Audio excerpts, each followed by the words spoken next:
บ่ได้เอาน้องแต่ผมได้เบิ่งอยากรู้ว่าที่พ่อปะเนี่ยก่อนนั้นก่อนที่ไฟไหม้เนี่ยบ่หรือว่าโดนแล้วที่โดนน้องยังน้อยโดยตั้งแต่ยังน้อยพ่อน้องโดยแต่น้องผู้ละกับแม่กำลังที่พา3 เดือนน้องนี้มีแต่แม่อยู่กับแม่เวลายามทุกข์ยามเป็นก็บ่มีไผซอยมีแต่ซอยกันเองเวลาเจ็บเขาไปส่งหมอบ่มีไผมีแต่ท่าเบิ่งแล้วนัดแหละแต่น้องจังไงบ่เคยใส่กับคำพ่อคือเขาบ่เคยใส่หยังบ่เคยใส่คำว่าพ่อตั้งแต่น้อยจนใหญ่บ่เคยใส่คำว่าพอบ่เคยใส่คำว่าพอเลยเนาะเพราะว่าตอนน้อยเกิดมาแม่ปะกันกับพ่อน้องนี่บ่เคยเห็นหน้าซับแต่น้องผู้ใหญ่ใจดีทุกคนนำเด้อที่ช่วยเหลือน้องจันมาหลายเถื่อแล้วขอบใจหลายๆขอให้สุขภาพเข้มแข็งขอให้ร่ำขอให้รวยปรารถนาสิ่งใดก็ขอให้ได้สิ่งนั้นเด้อสาธุเด้อ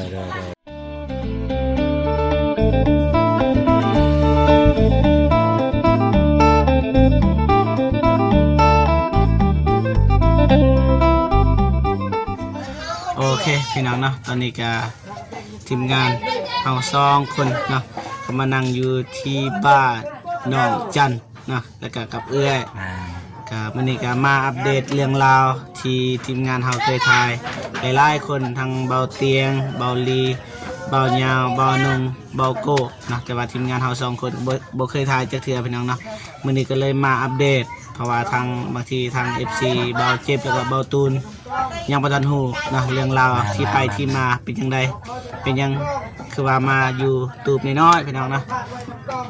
บ้านที่กันพี่น้องแต่ว่ารู้สึกว่ามันน้อยเนาะแล้วก็มันก็ต่ำในนึงนะแล้วก็ย้อนสาเหตุยังน้องจันอยู่แต่2 คนกับแม่นะเนาะทำฮู้นำกันเลยไปก่อนสิไปฮู้นำกันก็คือก่อนอื่นเบิดก็กราบทักทายสบายดีและสวัสดีเด้อพ่อแม่พี่น้องเบิดสู่คู่สู่คนเนาะทั้งในลาวแล้วก็ต่างประเทศเนาะก็ยินดีต้อนรับเข้าสู่ซองเบาเจ็บคือเก่าพี่น้องเนาะก่อนสิไปลุยเรื่องราวกันกราบทักทายสบายดีกองพันแน่สบายดี FC ทุกคนได้ทางนี้ก็คือเอื้อยนี่โอเคไปเรียกกับน้องจันเนาะแม่นโดยขออนุญาตถามเด้อเอื้อยมีชื่อว่าจังได๋ชื่อหอยอายุจักปีละอายุ20 ปี20 ปีโอ้เพิ่นเอื้อยใน20 ปีแต่ว่ารุ่นน้องเฮาเนาะรุ่นน้องหลายปีรุ่นน้องเบาเจ็บกับเบาตูนได้แน่เด้อหันมาทางนี้ปีเด้อมาทางนี้สบายดีน้องจันสบายดีครั้งเลยน้องจันอายุ17 ปี18 ปีมีอีกโอ้ตกใจ18 ปีเนาะก็คือเบาตูนเบาเจ็บก็ได้เห็นแล้วหน้าทาง2ของเบาเตียงเบานุ่งเบาลีเบายาวก็คือมาฮู้แล้วเรื่องราวของน้องเนี่ยประมาณแล้วเนาะก็คืออยู่นำกันกับแม่แต่2 คนแล้วก็ยืนก็ตอบแบบนี้แล้วก็ที่มาที่ไปเบาตูนเชื่อว่ายังไม่มีใครรู้รายละเอียดรายปานใดนะมีแต่ว่าบ่เจ็บถามเลยว่าจังใดแน่อยากคู่ที่ไปที่มาของบ้านหลังนี้เฮือนหลังนี้นะเป็นยังคือว่ามาอยู่นี่ผู้ใดตอบก็ได้เพราะว่าเฮือนแต่ก่อนเนาะเฮือนก็บ่ได้ใหญ่ก็คือทุกคนเห็นนั่นแหละมันก็น้อยเฮือนก็ภาคคือก็มันก็บ่ได้ใหญ่แต่ว่าน้องมาเอาพัวอยู่บ้านตะนึมพอดีเรามาสู้ทมิตเรามาสู้แล้วน้องมาอยู่กรรมแล้วไฟไหม้บูสาเหตุไฟไหม้ตอน2 โมงแต่ว่าน้องนอนกระบูสึกมันลามทางพระแอมมันขึ้นบนหัวน้องพอดีคนอื่นนอนเบิดบ่ได้ยินเขานอนแบบปันตายเลยนะแบบคือคนกองมีแต่น้อง2 คนก็เจ็บแม่ก็เจ็บตอนนั้นน้องก็อยู่กรรมมีแต่ผัวอยู่ข้างๆแต่ผัวก็บ่ได้ยินมีแต่น้องได้ยินตอนนั้น พอดีน้องลูกเบิงพอดีไฟมันลามทางหลังแล้ว แต่ว่าบอนตะลึงมันบ่ได้ลามถ้ามันลามน้องก็คือสิบ่รอด แต่ว่าน้องก็ได้ยินแล้วนะน้องก็เลยปลุกเขาว่าลูกไฟไหม้พอดีแม่ก็ตื่นว่าเป็นยังคือไฟไหม้น้องก็บ่ฮู้เกือบสิเอาตัวบ่รอดตอนนั้นพอ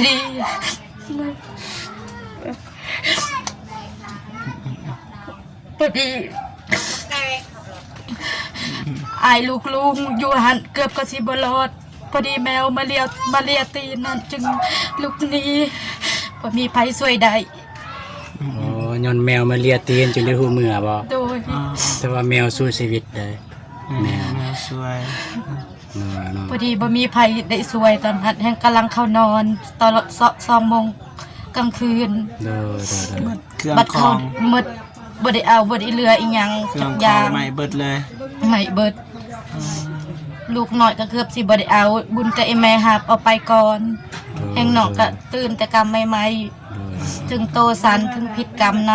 ำก็เลยมาอยู่ในกระตูบตัวนี้นี่ก็ดินเขา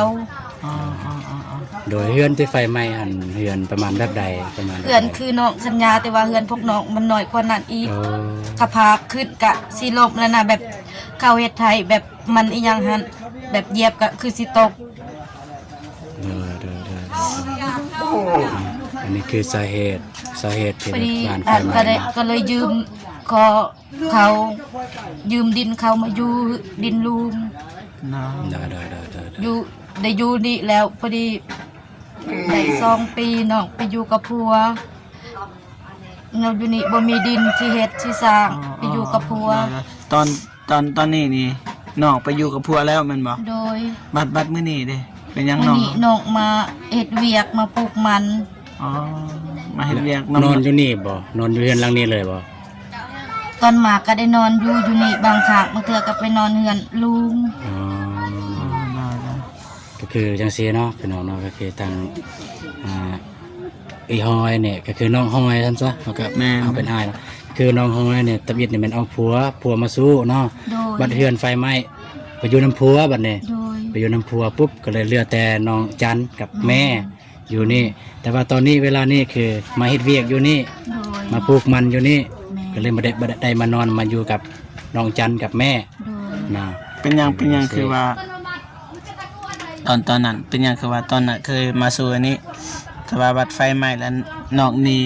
เป็นหยัง คล้ายๆคือแบบ อยาก บัด คุย ไฟไหม้ ให้พ้น แล้วไปอยู่น้ำผัวเป็นหยัง แบบบ่มีเฮือนอยู่แบบน้องก็ทุกข์เอื้อยก็เฮ็ดหยังบ่ได้ช่วยน้องบ่ได้ไปอยู่น้ำผัวก็บ่แม่นสิรวยทุกข์คือกันอยู่นํกันก็แบบบ่มีดินเฮ็ดดีกว่าแบบย้ายแบบไปอยู่น้ำผัวพอได้มีเงินค้ำได้ช่วยน้องนุ่งพ่อแม่ดำ10-20,000ก็เอา อ๋อแสดงว่าอยู่น้ำผัวก็ทุกข์อยู่นี่ก็ทุกข์ โดย เป็นหยังคือบ่ทุกข์นํกันอยู่นี่เลยกับน้องสาว อันนั้นบ่น้องเขาแบบเขาว่าไปอยู่กับเขาน้องก็เลือกหยังบ่ได้ คือว่าน้องตัดสินใจบ่ได้ช่วงนั้น อ๋อตัดสินใจ ยัน บ่ได้ ยันว่าแบบผัวเขาจะแต่งว่าหรือว่าจังใดเพราะว่าอยู่นี่ก็บ่มีบ่อนอยู่แล้วอะนะ อืม ก็เลยพากันไปอยู่หันแต่ว่าก็บ่ทิมบ่ปะน้องกับแม่แม่นบ่ โดย มีเงินมีคำก็ส่งมาเนาะ อันนี้คือสาเหตุที่เฮือนไฟไหม้เมื่อกี้เนาะ แม่นก็เลยมาอยู่อาศัยบ่อนนี้ อาศัยบนนี้ อ่า สาเหตุเกิดจากอยู่กรรมนอนบ่ได้ฮู้เมื่อไฟลุกลามจากไฟอยู่กรรมหั่นเนาะประมาณนั้น ต้องอยู่ความกระบหูแบบมันลามไปทางหลัง แบบบันนอนบ่ได้แบบบ่ได้ไหม้นะว่าซะซั่นมันลามแบบทางหลังมันขึ้นแบบขึ้นทางหัวแบบทางเทิงเลยแบบทางเทิงก็มีแบบกระพากเขาเฮ็ด อ๋อ มันไหม้เลย มันลามทางหลัง โดย บ่ได้ลามทางหน้า โดยถ้าลามก็นอกก็สิคงสิบ่รอดนั่นแหละ อ่า ดีแต่น้องผู้เดียวรู้สึกเมื่อตอนนั้นเขาบ่ได้รู้สึกเมื่อจนไฟแบบมันลุกลามแห้งแล้วจนแบบมันหุ่งแบบมันแดงแล้วนะจนโตเบิดถ้าน้องจึงปลุกเขา เด้อ เครื่องของไม่เบิด บ่เรือสากเลยสมานำแบบมันลามเสือนเขาปรับใหม่ซ้ำยังบ่มีเงินอีก เด้อ อ๋ออันนี้ก็มันอยากอันนี้แล้วพี่น้องมันต่ำเลยนี่ แม่ แบบหนังจับยัง คือนี่มันหัวได้มันสีหน้าเด้อหัวได้เนี่ยเวลาฝนตกนี่เฮ็ดจังใดก็คืออยากถามน้องจันบัดเนี่ยเวลาฝนตกนี่พวกน้องเฮ็ดจังใดเฮือนเนี่ย คนโตบ่ก็อยู่นี่แหละบ่ได้ไปไส อยู่นี่เนาะเวลาฝนแห้งนั่นสิ คนแฮงก็สิได้ออกไปอยู่เพื่อนเขา ฝนแห้งไปอยู่เฮือนเขา ดู มันหัวบ่น่ะ เนาะ นอนได้บ่กลางคืนเลย บ่ บ่ได้เนาะนะพี่น้องเนาะดูกัน กลาง จัน คืนบางทีลมพัดแห้งก็บ่ได้นอนก็มีอยู่ท่าเบิ่งแบบนั้นแหละ นี่มันดังแหงนะคือว่าแอมด้วยพาบัตรเลยพี่น้อง เลย ทัวร์นี่เลย ประตูนี่อยากออกทางใดก็ได้แม่นบ่ประตูนี่มีทุกบอลทุกแจทุกซอกทุกมุม อันนี้มันเป็นเหยาะมันเป็นเยยพี่น้องเอ้ยนะ เล็กอ่ะ เอาเจ็บใส่บ่ยังบ่เลย แล้วก็มีเรื่องของใจก็คือบ่จิบกับบ่ตูนนี่นับแต่มานี่อะนะบ่เคยเห็นหน้าพอบ่ฮู้ว่าพอเป็นจังไดนะอยากฮู้สาเหตุเป็นหยังคือบ่เห็นพอเลยนะ แมน ก็เลยอยาก ถ้าสม ฮู้ มติว่าพอเสียหยังกับเขาแสดงความเสียใจลวงหน้าเลยนะ อ่า แต่ว่าไปทำแนวนี้นะมันก็บ่ดีนะไปทำแนวปมใจเกินขออนุญาต ไผสะดวกเราปะหรือว่าให้น้องจัน พอคือบ่ หรื เห็ อน ว่า พ่อ ให้ พ่อปะตั้งแต่พวกน้องยังน้อยเพิ่นปะแบบมีผู้สาวปะให้แม่อยู่คนเดียวน้องก็ยังน้อยจื้อแหน่บ่แน่พวกน้องน้อยตอนนั้น แบบอยู่น้ำพ่อแบบพ่อแบบไปมีคนใหม่แบบแม่นอนผู้เดียวเฮ็ดเวียกผู้เดียว แบบข้าวบ่หักยาก็บ่หัก บางมื้อก็ได้กินข้าวบางมื้อก็บ่สมานำตอนยังน้อยน้องบางมื้อก็ได้นอนเฮือนบางเทื่ออยากนอนใส่ก็นอนแถวกะลางแถวกวน เป็นหยังคือว่าเฮ็ดจังซั่นบ่มีเฮือนนอน มีแต่ว่าแบบข้าวบ่หัก เขาบ่ให้ ก็บ่ให้อยู่บางครั้งสมานำบัดแม่พานีก็หนี่แถวห้วยทองเกือบตกแถวพี่ภาษาอีหยัง เป็นหยังต้องหนี นี่เลยเขาบอกแบบเขาไล่แบบเขาบ่มักเขามีแบบเมียใหม่เขาสิพ่อปะเขาบ่ปะอีแม่ อ๋อพ่อแม่ของพวนไหลบ่ มาบ่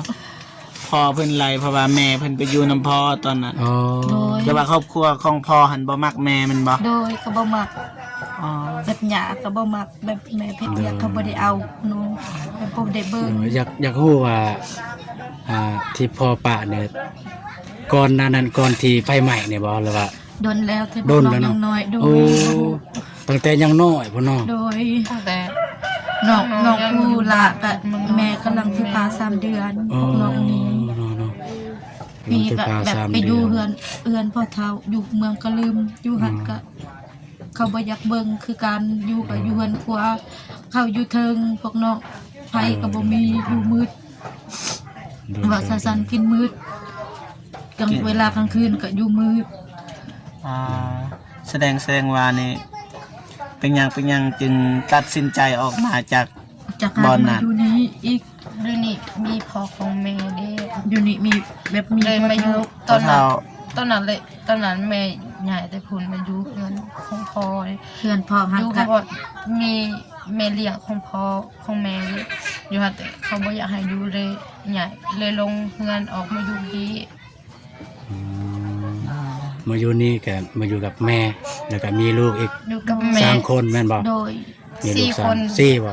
สี่กับแม่3ข่อย3คน นั่นแหละลูก3คนประเดี๋ยวแม่หนึงประเดี๋ยวเป็น4เนาะ โดย อ๋อเฮ็ดเองบ่เฮือนแต่ว่าให้พี่น้องเฮ็ดให้ตอน เขา นั้น เฮ็ดให้ พี่น้องเฮ็ด พี่น้องเฮ็ดให้เนาะ โดย รู้สึกว่าครอบครัวนี่รู้สึกว่าทุกมาแต่นับแต่น้อย เกิดมาทุกข์เลยนะ ทุกเลย เกิดมา ทุก เลย ทุกมาเจอทุกยังบ่พอเพื่อนใหม่อีก เดือนใหม่อีก ทางที่บ่มีพ่อก็บ่มี แม่น คือว่าฮู้เลยคือแม่นี่เราไปเลยเราพาลูกนี่ทุกข์ยากเลย แม่นปาน ทุกข์ยากที่สุดยังบ่พอก็ไปเจอไฟไหม้อีก โดย ก็เลยมาเจอมาอยู่เฮือนแบบนี้นะจ้ะพี่น้องนะบ่จักสิพารณาเลยพี่น้องนะ แม่น ถ้าภัยเคยเจอแบบนี้คือสิรู้สึกแบบนี้นะรู้สึกว่าหนักเติบ เคยเจอคือพวกน้องสิบุกนะความทุกข์ตั้งแต่น้องจนใหญ่ เข้าใจอยากฮู้ว่าในเมื่อว่าเฮาแน่ ขาดความหักจากพ่อไม่แต่ได้รับจากแม่อยากรู้ความรู้สึกเนี่ยเป็นแนวใดเอาผู้เป็นเอื้อยเราก่อนเบิ่ง รู้สึกแบบโดดเดี่ยวแบบเบิ่งเขามีพ่อตัวเองบ่มีพ่อแบบจักเอิ้นพ่อบ่คือเขามีแต่แม่อยู่กับแม่เวลายามทุกข์ยามเป็นก็บ่มีไผซอยมีแต่ซอยกันเองเวลาเจ็บให้เขาไปส่งหมอก็บ่มีไผมีแต่ท่าเบิ่งแล้วนัดแหละ แล้วก็เวลายามบ่มีเด้ของกินบ่มีข้าวสารบ่มีหยัง บ่มี พวกน้องเฮ็ดจังได ไปหาพัก กินแต่ผัก โดยบางครั้งก็ไปหาขุดมัน กินแต่มัน โดย เพราะว่าทางชีวิตเนาะ โดย อ๋อจ้ะพี่น้อง แม่ตอนน้องก็ยังน้อยผู้ละเพิ่นหิวข้าวให้อีแม่ตัวเราอะตัวเองสิไปขอเก่าคนอื่นน้องก็หิวข้าวแบบหิวอีนี่รอแม่ก็ตัวว่าตัวเองสิไปขอบัดเมื่อแหละบ่เห็นน้องก็ว่าแม่อยู่ใส่ข้าวแม่ก็หักเลยว่าบ่มีลูกพากันหาอีหมด4 คน อยากแล้วอยากรู้ว่าในเมื่อน้องอ้อยน้องเป็นเอื้อยน้องหักน้องจันกับน้องลายสำใด หักเท่าเทียบกัน หักแหงบ่ แบบหักลายสำใด หักลอยแห่งอยู่มีแต่3 คนตอนอีแม่ปะพออยู่กับป้าแล้วไปหาเงินบางครั้งก็ได้บางครั้งก็บ่ได้อยู่3 คนน้องค่อยเจ็บผู้ละบุสิเฮ็ดจังใดไปขอยาเขาก็บ่ให้มีแต่ท่าเบิ่ง3 คนพากันให้อยู่เรือนเขาสิกินก็บ่ โด มี ยน้องจันเคยบอกเอื้อยห้อยเนี่ยแบบว่าเราหักน้องแล้วเองยังแบบว่าคือสมมุติของกินเรายอมอดเพื่อให้พวกน้องเคยบ่เคยลองเล่าให้ฟังเนี่ยเป็นแนวใดตอนนั้น ตอนแม่ไปเฮ็ดเวียกอยู่เซฟอยู่กัน3 คนบ่มีหยังกินแล้วเอาให้เงินว่ามัน5,000บ่มีหยังกินเลยแล้วบ่ให้5,000ให้ซื้อกินบางทีก็กินบ่อิ่มกิน2 คนกินแต่มื้อบางทีก็ให้น้องละกินผู้เดียวก็มี คือเงิน5,000กีบเนี่ยแบบว่าแบบยานว่ากินบ่อิ่มก็เลยให้แต่น้องลากินผู้เดียวนั่นบ่เป็นน้องเนาะเป็นน้องเนาะบ่เจ็บมีงานสิถามบ่ แล้วจักสิถามแล้วพี่น้องเอ้ย ตั้งแต่น้อยจนใหญ่แล้วบ่เคยใส่กับคำพ่อคือเขา บ่เคยใส่หยัง บ่เคยใส่คำว่าพ่อ ตั้งแต่น้อยจนใหญ่บ่เคยใส่คำว่าพอ บ่เคยใส่คำว่าพอเลยเนาะ ก็ เพราะ คือ ว่า ตอนน้อยเกิดมาแม่ปะกันกับพ่อน้องนี่บ่เคยเห็นหน้าซ้ำ ยกตัวอย่างว่าพ่อย่างมานี่มีผู้ใดจือพอคิดว่านะตัวอย่างว่าพ่อย่างมาทางนี้ตัวอย่างว่าบ่ตูนเป็นพ่อนี่รู้สึกว่าจือบ่ บ่ จือเลย บ่เคยเห็นหน้าพ่อตั้งแต่น้อย คิดบ่อยากเห็นหน้าพ่อคิด อยาก คิดอยู่ บ่เสียใจเลยบ่ที่เราเคยทิมเคยปะนะ เสียใจอยู่แต่ว่าก็ยังหักคือเก่าถึงเราสิปะสิทิมแต่เนาะก็บ่ลืมบุญคุณลาว ว่าเราเฮ็ดให้พวกน้องเกิดเนาะ เลยเราก็คือพ่อ อ๋อรู้สึกว่าน้องคือลูกกตัญญูซั่นซะบ่ลืมบุญคุณของพ่อถึงว่าพ่อสิปะลูกกันนะ คล้ายๆคือน้องแยกแยะกันได้นะว่าเรื่องของผู้ใหญ่กับเรื่องเด็กน้อยนะเพราะว่าผู้ใหญ่ปะกันมันบ่ได้เกี่ยวกับเด็กน้อยเด็กน้อยสิฮักไผสิอยู่กับไผมันก็เรื่องของเด็กน้อยประมาณนั้น แต่ว่าพ่อนี่เคยมาจักเทื่อเลยเคยมายาม นับแต่น้อยเลยบ่เคยเห็น บางทีเราขอโทษเด้อบางทีเราเสียชีวิตอีกอย่างในนี้นั่นนะเรายั่งบ่คือว่า ตอนเราเสียชีวิตกับพวกน้องก็บ่ฮู้เลยกันเราอยู่ไกล โอ้เราไปอยู่ไสเดี๋ยวนี้ เราอยู่พูนเขต7เขต8อยู่เมืองกะลือพูนพวกน้องก็นี่มาตรง อันนั้นขออนุญาตถามนะพ่อหัดซื้อหยัง แม่ พ่อบ่ซื้อซ้ ซื้อซ้ำอยู่บ้านใด ำบ้านอร่อย ซื้อ บ้าน ซ้ำ อร่อย บ้านอร่อย บางทีทีมงานเฮาได้ไป แม่แต่งานเฮาได้ เฮา ไป สิถามหา ซื้อรับเป็นซ้ำบัดซื้อตัวเขาเคยเอื้อนหั่นอันนี้ อันนี้ แม่น อันนี้กับ เดี๋ยว พอซับกับพออันนี้ งานถามตรงๆเลย ถ้าทีมงานเฮามีโอกาสได้ไป อยากรู้บ่เรื่องราวของพอ อยากฮู้ อยากรู้เนาะ แล้วทีมงานเฮาสิพยายาม สิพยายามถ้าได้ไปคือ บาง สิ ที พยายา ได้ ม ไป ตามหา เด้อพี่น้องเด้อ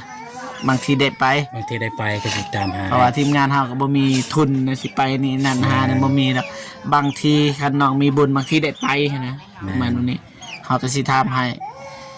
พอซ้ำแล้วก็พอ อันนี้ อันนี้ ก็คือซอง ซองซื้อ ซื้อเป็น เด้ เนาะ อ ก็คือซองซื้อเป็นเนาะก็ถามเมื่อกี้นี่ก็ว่าก็โทษได้หลายเด้อถ้าว่าได้ถามเรื่องตามใจเรื่องมันทุกข์ใจเรื่องมันตามใจในอดีตนะแต่ผู้อาจจำเป็นต้องได้ถาม เพราะว่า เพราะว่าบ่แม่นแต่ผู้อาอยากฮู้ FC เพิ่นก็อยากฮู้ว่าที่มาที่ไปมาอยู่แนวนี้ย้อนหยังอยู่แต่กับอยู่แต่กับแม่นะจังซี่ย้อนหยังอยู่เฮือนกระต๊อบนี่ย้อนหยังพ่อแม่พี่น้องเพิ่นก็อยากฮู้อะนะ แม่ จะเป็นต้องได้ถามเนาะ หวังว่า FC จะเข้าใจ แม่น ในสิ่งที่เราทาง แม่น ป้ามันอยากรู้อันนี้เป็นเรือเองบ่นี่เรือว่าจังได๋ แบนเขาสวย สวยเป็นไทยใหม่ อยู่เขาเข้ามาเนี่ย ตัวบ้านบ่สวยแล้วว่าพี่น้อง ของบ้าน บ้านมาสวยตอนไฟไหม้เนาะอ๋อ ถือว่าโอเคพี่น้องนะยังมีหมู่บ้านกับสามัคคีอยู่พี่น้องนะกลางคืนนี่หุงบ่ไฟนี่ พุ่งดูตอน ตอนน้ำเข้า อยู่เพื่อน กันหลังนี้นะหลังนี้ก็ บ่เจ็บแม่นอยู่เพิ่นซอยแต่ว่าก็ยังอิดต้นน้องเพิ่นบ่ได้เพราะว่านี่แอมก็มีระบัดพี่น้องเอ้ย อาบัดอยากเข้าทางใดก็เข้าพี่น้องเนาะประตูเต็ม เนี่ย อืม นี่คือน้องแต่ว่าอันนี้ตามตรงๆแบบบอกตรงๆเลยแบบรู้สึกว่าน้องจันได้รับความรักหลายกว่าเอื่อยย้อนยังก็คือว่าจังซั่นน้องจันในล่าเริงแบบรู้สึกว่าน้องจันในล่าเริงอะนะแบบไม่ได้คิดแบบว่าเสียใจแฮงแบบล่าเริงเอาต้นคิดว่าเนี่ยน้องจันได้รับความรักจากเอื่อยแล้วก็จากแม่ แม่ ได้ฮักคุณอบอุ่นนะได้ฮักคุณอบอุ่นนะจากแม่แล้วก็จากเอื่อยเพราะฉะนั้นน้องจันจะแบบมีความล่าเริงแน่จากหน้อยหนึงจังซี่แต่ว่าเอื่อยรู้สึกว่าฮับความรู้สึกแล้วก็แบกภาระหลายที่สุด หลายที่สุดเพราะว่าเอื้อยเพิ่น คนที่ เลยเกิดมานะตอนที่ทุกข์ยาก แม่ นะ ผู้ที่เอื่อยกกต้องได้ฮับอยู่แล้วอะนะ แม่ เป็นแม่ผู้ที่สองของน้อง แล้วก็เป็นแม่เป็นพ่อได้นะเอื้อยนะจังไดก็สู้ๆเด้อแล้วก็อยากถามน้องจันเนาะตอนนี้นี่น้องคือจากอะไรอย่างไรที่สุดแบบว่าจำเป็นที่สุด สิ่ง นะ ที่ คือว่า สิเสริมคำถามของเบาเจ็บเด้อน้องจะได้หยังแบบว่าที่จำเป็นที่สุดรู้สึกว่าในชีวิตนี้จะได้อันนี้ได้อันนั้นสิ่งที่แบบว่าน้องคิดว่าราคามันบ่แพงแต่ว่าสำหรับน้องซื้อบ่ได้จะได้หยัง จะได้เพื่อนลำงามอยู่กับแม่ อ๋อได้เยอะ พอเพื่อนหลังเก่า เวลาลมหรือว่าฝนตกมันจะอยู่บ่ได้ อ๋อเนาะคือจังซี่สมมุติคันมีผ้ากระจาดก็เอาบ่ถ้าสมมุติผู้ใหญ่ใจดีเพิ่น ตัวอย่างมันมีผักกระจาดนะ เอา เอาเนาะ ผักกระจาดนี่ ผ้าก ใส่ ระจาดซ้ำแอมได้นะแบบบ่ให้แอมอันนี้เนาะ โอเครอถ่าบ่เจ็บบ่ตูนถึกเหล็ก ถึกเลขก่อน ซื้อให้เลยพามานามืออื่นเด้อแต่ตอนนี้เนี่ยบ่มีนะอันมีมันสิเสียเดือนใหม่แล้ว400 แม่นก็มีแต่ฝากเลยเนาะ เด้อ ฝากน้องจันเด้อพี่น้องเด้อเนาะอีตน นะจัน สัมภาษณ์กระจาด โอเค โอ เล เค ย แล้ว เป็น คิด ว่า ว่าผ้ากระจาดแล้วก็สังกะสีแผ่นเดียวนี่มาแทน โอ้ ใส่นี่ คันสิว่าเพนเดียวคันกระเทินนี่เปลี่ยนมันก็ต้องเปลี่ยน อาไป เบิด ลยมาเปลี่ยนแผ่นนี่แต่ว่าโอเคแล้วนะมาเปลี่ยนแผ่นนี่นะนี่เอาออกแล้วก็ใส่แผ่นใหม่ปุ๊บ เท่านั้นก็หัว ตอนนั้นก็หัวบ่ หัวเลย โอ้ มีพระแบบพระเมื่อ อ๋อ อ๋อมันอยาก ทางเทิงเข้าบ่ได้อะไร บ่ได้ลบ บ่ได้รู้ มีแต่นั้นนี่ มันแต่ซ้อนกัน โอ้ได้ซ้อนกันแบบนี้ ซ้อนกันสิ แบบนี้ บ่ได้ลบ อ๋อ สมพอแล้วมันหัวเนาะพี่น้อง มัน เนาะ ขี้เมียวนี่ก็อันนั้นถึกน้ำ เวลาลมแห้งๆเนี่ยบ่หยาดบ่ ยะ อ๋อบัดเทือนครัวอยู่ไส ทางหลัง เทือนครัวด้านนี้พี่น้องนะ มันคือทางหลังนั้น นี่ พี่น้องเอ้ ด้าน ย นี้พี่น้อง ก็รายละเอียดก็อยู่นำคลิปของทีมงานก็มีการทีมงานก็ได้ถ่ายเนาะมาก็ขึ้นเฮือนเลยพี่น้องเอ้ยไล่ออกเบิ่งบ่ได้รับเชิญ พี่น้อง มาบ่ลายใหญ่ห่างก็กินข้าวกินน้ำแล้วบ่ กินแล้วน้องเลยมันเก็บไปกินเรือนลุง ทีมงานเฮาก็มีอยู่ มี เดี๋ยว ทง ให้เอาไปเอาบ่ล่ะวะบ่เจ็บไปเอาบ่ มาให้ประตูนไปเอาก็ได้ โอเคกับจันกับบ่ตูนจะย่างไปเอาของกินก่อนบ่มันเป็นของกินดอกตัวอย่างซีบเพิ่นเอิ้น ทงสีบ ชมซีบอะนะก็พอได้อันน่ะมื้อแรงนี่แหละได้กินมื้อแรงนี่พี่น้องเนาะแต่บ่ตูนก็สิย่างไปเอาของกินก่อน ไปประตูนไปโอเคเนาะแต่ว่าฝากพี่ฝากน้องเนาะ FC ทุกๆคนเนี่ยฝาก สวัสดีเด้อโดยมาแล้ว น้องจันแน่พี่น้องเนาะน้องเพิ่นอยากได้ผ้ากระจาดพี่น้องแล้วก็อันที่สองคิดว่าสำคัญที่สุดนี่น้องอยากได้อันใด อะไรเขา อยากได้เขา ได้เข้า โอเคถือว่าถึกประเด็นพี่น้องเนาะเพราะว่าทุกคนต้องการเขาคันบ่มีเขาแล้วอยู่บ่ได้พี่น้องเนาะแม่นอยู่ได้เฮือนแต่ว่าบ่มีเขาแล้วก็อยู่บ่ได้พี่น้องเนาะ สิ่งสำคัญก็คือเข้าเนี่ยเนาะ เขาอันไหนพี่น้องเนาะโอเคก็บ่มีหยังหลายประมาณนี้พี่น้องเนาะ นี่เด้ออันนี้แม่นเครื่ เครื่องที่ผู้ใหญ่เพิ่นฝากมาให้ทางบ่าวอนง ทางเบาอนงแต่ว่า โอเค ทีมงานเฮาก็มาสานต่อมาเป็นสะพานบุญอีกครั้งพี่น้องเนาะ คือมาแบ่งปันมาแบ่งกันนะทีมงานเฮาก็แบ่งกันคือกันนะแบ่งกันให้แบ่งกันจ่ายนะ แม่น แต่ว่าผู้ใหญ่อันนี้ก็เพิ่นอยู่ต่างประเทศทางสหรัฐอเมริกาบ่ได้ก็คือของแม่คริสโต แม่คริส ซิม โต มะละวงศ์ แม่ นะก็คือลองแกะเบิ่งเลยบ่เรื่อยมีหยังแหน่จังหั่นมีผักมีผักเพชรนะมี ไอ้อนงเพิ่นจัดให้บ่ แม่นไอ้นงเพิ่นจัดให้มื้อนั้นกับเบาโก้ นี่พี่น้อง นี่สันไล่น้ำมันนี่เรียกว่าประธานได้กินข้าวเจาะกินเลยนี่ต้องกินเลย ให้ เอา ให้ลูกนํ ให้ลูกให้เต้าน้ำเด้อ ขอบใจหลายๆเด้อ FC ทั้งหลายพ่อแม่ใจบุญทุกทานที่ช่วยเหลือน้องจันที่สปอร์ตน้องจันที่ให้เครื่องของที่ให้เงินคำขอให้อยู่ดีมีแห้งมีความสุขสุขภาพเข้มแข็งขอให้อยู่สุขกินสุขสนุกสบาย เงินทองไหลมาเทนะเหมือนเทน้ำเททาสาธุ เอาก็ไม่แต่ว่าน้องยังไม่ทันกินข้าวก็นี่เมียไปต้มกินเลย โดย เมียเนี่ยไปต้มกินเลยนี่อันนี้ก็เจาะกินเลยเจาะกินเลยแต่นี่นี่อันนี้ก็คือเครื่องของทางแม่ใหญ่ใจบุญอยู่ฝั่งอเมริกาเพิ่นแหละก็คือคนลาวเฮานี่แหละ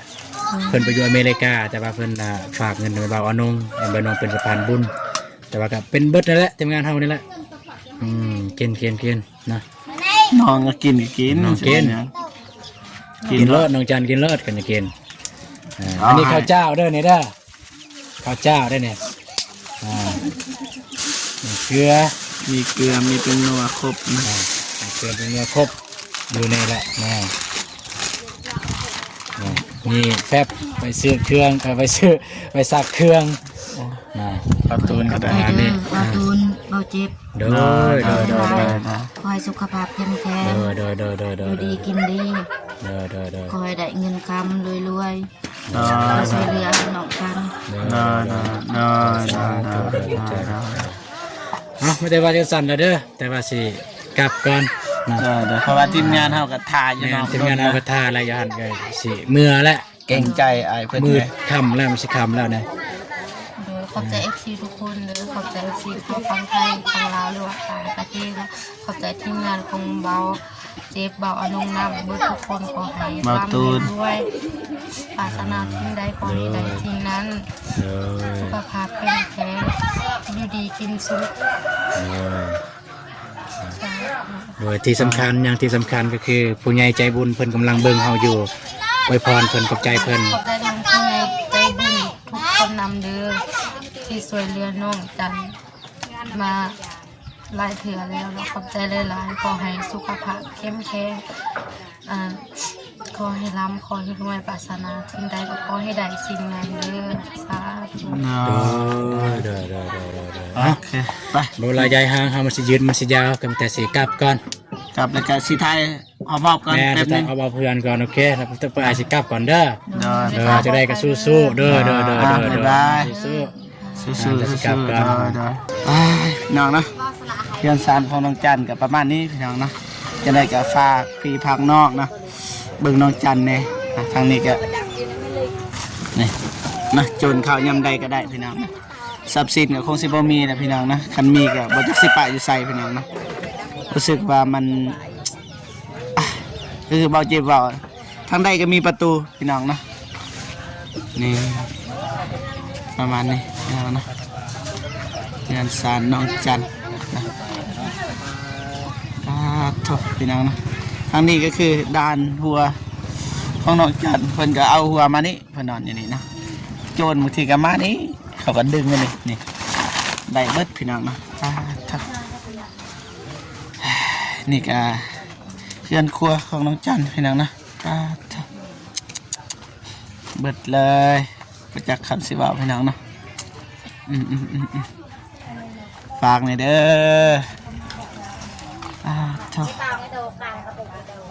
ตั้งไฟพี่น้องบอลเห็ดกินถ้วยบวงนี่โคกซากกระถึกกึกโคมนะพี่น้องโอเคประมาณนี้พี่น้องเนาะโอเคพี่น้องเนาะชีวิตน้องจันพี่น้องนะรู้สึกไวต้นนะจังใดก็ฝากเลยเด้อน้องจันเนาะสุดท้ายนี่ก็กราบขอบคุญกับคุณนะคุณยายใจดี FC ทุกท่านที่เขามาให้กำลังใจเบาเจ็บนะจังใดก็ขอให้พ่อแม่พี่น้องจงมีแต่ความสุขนะสุขภาพแข็งแรงประสบผลสำเร็จในหน้าที่การงานนะไปที่ใดก็ขอให้ปลอดภัยเบิดสุขคนเนาะเอาคลิปนี้เบาเจ็บขอโตจบคลิปก่อนเนาะเอาไว้เจอกันคลิปหน้าเนาะสำหรับคลิปนี้ขอกล่าวคำว่าสบายดีเด้อบ๊ายบายพี่น้องนะ